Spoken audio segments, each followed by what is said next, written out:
Nak gorek dari yang baju. Ya tak apa tak kita buat kerja setakat yang mampu. Lepas tu pula saya kita jangan pelik. Macam Malaysia ni, dari satu tempat ke satu tempat tu lebih 2 marhalah. Berapa gelak sangat buat kerja? Buat kerja tak ada lagi. Yo lautan yo gelak sikit. Main kita gitu bik dah. Mungkin kita tidak percaya kan. Macam siap kata cerah kan. Dia dah lautan kan. Dia tak sama dengan darat.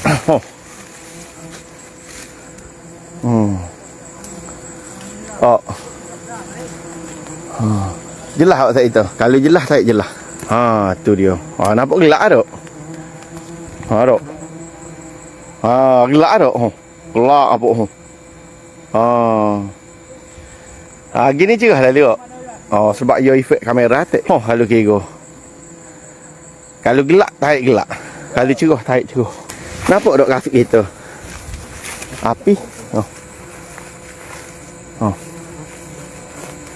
Malaysia pun tak tahu cerah kau gelak sebenarnya tempat set kita. Malaysia tak sama kau waktu sana dengan tempat kita. Tak sama.